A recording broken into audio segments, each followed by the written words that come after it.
Morning start हो रही है इन दोनों बच्चों को खाना देने से। पापा का कुछ अर्जेंट काम आ गया था, नागपुर जाना था उनको, इसलिए मैं उनको चली गई ड्रॉप करने के लिए। और जिस शादी में हमें जाना था वो हो गया कैंसिल क्योंकि पापा का काम ज़्यादा इम्पोर्टेंट था।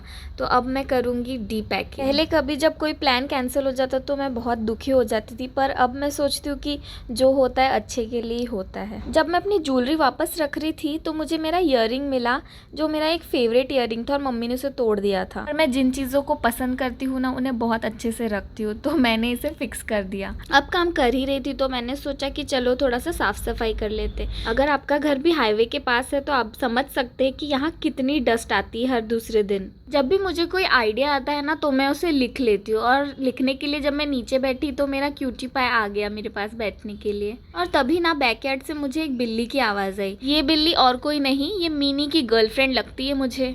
देख रहे हो कैसे पीछे पीछे इसके घूम रहा है। हमारे घर में जो भी दूध आता है ना वो तो इन बिल्लियों को पिलाने में ही चला जाता है, और कुत्तों को भी। ये सब करने के बाद जब मैं किचन में गई तो मुझे ना ये डब्बा दिखा। मम्मी ने ना ये किसी लोकल वेंडर से लिया है। इसे कहते हैं पाटाली गुड़। अगर मैं गलत होंगी तो प्लीज़ मुझे करेक्ट कर देना कमेंट्स में। घर पे कोई है नहीं तो मुझे सोफे पे ही नैप लेना पड़ेगा, क्योंकि अगर कोई आ जाता है तो ऊपर तक आवाज़ ही नहीं आती।